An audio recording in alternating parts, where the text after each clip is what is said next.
Guys നമ്മൾ കുറച്ച് കാലമായില്ലേ video ഒക്കെ ഇട്ടിട്ട്. ഇപ്പം ഞാൻ നല്ലൊരു അടിപൊളി അച്ചാറിൻ്റെ റെസിപ്പി ആയിട്ടാണ് ഇന്ന് വന്നേക്കുന്നത്. കുക്കറിൽ ഉണ്ടാക്കുന്ന ഒരു അച്ചാറാണ്. അപ്പോൾ നമുക്ക് കുക്കറിലേക്ക് കുറച്ച് ചെറുനാരങ്ങ അരിഞ്ഞത് ഇട്ട് കൊടുക്കുന്നുണ്ട്. പിന്നെ അതുപോലെ കുരു കളഞ്ഞ ഈത്തപ്പഴം വേണം കേട്ടോ. അപ്പം ഞാൻ ഏകദേശം ഒരു 10-15 ഈത്തപ്പഴം എടുത്തിട്ടുണ്ട്. പിന്നെ കുറച്ച് വെളുത്തുള്ളി ഞാൻ ഇതിലേക്ക് ഇട്ട് കൊടുത്തിട്ടുണ്ട്. ഇനി നമുക്കിതിലേക്ക് പൊടികളൊക്കെ വേണം. കാശ്മീരി മുളക് പൊടിയാണ് ഏകദേശം ഒരു 4 ടീസ്പൂണൊക്കെ ഇടാം കേട്ടോ. അപ്പോൾ ഇത് എരിവുള്ള മുളക് പൊടി ആയത് കാരണം ഞാൻ 2 ടീസ്പൂണ് മുളക് പൊടി ഇട്ട് കൊടുക്കുന്നുണ്ട്. ഇനി ഇതിലേക്ക് നമുക്ക് കുറച്ച് മഞ്ഞൾപ്പൊടി ഇട്ട് കൊടുക്കാം കേട്ടോ. പിന്നെ നമുക്ക് ആവശ്യത്തിന് ഉപ്പിട്ട് കൊടുക്കാം. എന്നിട്ട് കൈകൊണ്ട് നന്നായിട്ട് മിക്സ് ചെയ്ത് കൊടുക്കാം കേട്ടോ. കൈകൊണ്ട് തന്നെ മിക്സ് ചെയ്യണം കേട്ടോ. നന്നായിട്ട് മസാലകളൊക്കെ നന്നായിട്ട് പിടിക്കാൻ വേണ്ടിയിട്ട് കൈകൊണ്ട് നന്നായിട്ട് മിക്സ് ചെയ്ത് കൊടുക്കുക. ഏകദേശം ഒരു ശർക്കരൻ്റെ ഇതിട്ട് കൊടുത്തിട്ടുണ്ട്. പിന്നെ ഇനി ഇതിലേക്ക് നമുക്ക് ആവശ്യത്തിനുള്ള വിനാഗിരിയാണ് കേട്ടോ ഇതിലേക്ക് ഒഴിച്ചെടുക്കണം. ഞാൻ വീഡിയോയിൽ ചിലർ പച്ചവെള്ളം ഒഴിച്ചെടുക്കുന്നുണ്ട്. വിനാഗിരിയാണ് ഇതിലേക്ക് ഒഴിച്ചെടുക്കുന്നത്. നമുക്ക് കുക്കറൊക്കെ മൂടി വെച്ചിട്ട് ഒരു 10 വിസിൽ ഇത് വേവിച്ചെടുക്കാം കേട്ടോ.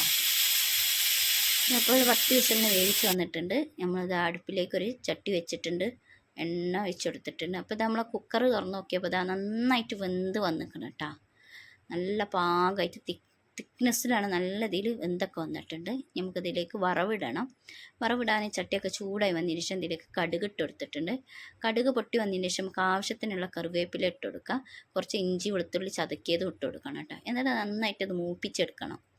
ഒന്ന് നന്നായി ബ്രൗൺ കളർ ആവുന്നത് വരെയൊക്കെ ഒന്ന് മൂപ്പിച്ചെടുക്കുക. ഇനി കുറച്ചതിലേക്ക് മുളക് പൊടി തൂവി കൊടുക്കുന്നുണ്ട് കേട്ടോ. ഒരു ഏകദേശം 1/2 ടീസ്പൂൺ മുളക് പൊടി ഞാൻ ഇതിലേക്ക് ഇട്ട് കൊടുക്കുന്നുണ്ട്. ഒന്ന് മൂപ്പിച്ചെടുക്കുക കേട്ടോ. കരിഞ്ഞു പോകരുത്. ഒന്ന് ജസ്റ്റ് ഒന്നും ഇങ്ങനെ മൂപ്പിച്ചെടുക്കുക.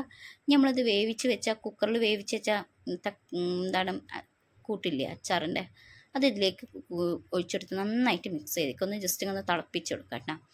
ഇനി ഇതിലേക്ക് ചിലർക്ക് വിനാഗിരി കുറവാണെങ്കിൽ കുറച്ച് വിനാഗിരി ഒഴിച്ചെടുക്കുക. ഞാൻ നോക്കിയപ്പോൾ വിനാഗിരിയൊക്കെ പാകമാണ്. ഞാൻ കുറച്ച് കായപ്പൊടി ലാസ്റ്റ് ഇട്ട് കൊടുത്തിട്ടുണ്ട്. നന്നായിട്ട് ഇളക്കി കൊടുക്കുക. അടിപൊളി ടേസ്റ്റ് കേട്ടോ. ഇത് ഇരിക്കുമ്പോഴാണ് നല്ല ആ കയ്പ്പൊന്നും വല്ലാതെ കയ്പ്പൊന്നും ഇല്ല കേട്ടോ. പക്ഷെ ഇത് കുറച്ച് ദിവസം ഒരാഴ്ച ഇരുന്നുമ്പോൾ നല്ല ടേസ്റ്റ് ഉണ്ട്. ഈ അച്ചാർ എന്തായാലും ട്രൈ ചെയ്യണേ, മസ്റ്റ് ട്രൈ. നിങ്ങൾക്ക് എൻ്റെ വീഡിയോ ഇഷ്ടപ്പെടാൻ തീർച്ചയായും ലൈക്ക് ചെയ്ത് സപ്പോർട്ട് ചെയ്യണേ. ബൈ. നെക്സ്റ്റ് വീഡിയോയുമായി ഉടൻ വരാം.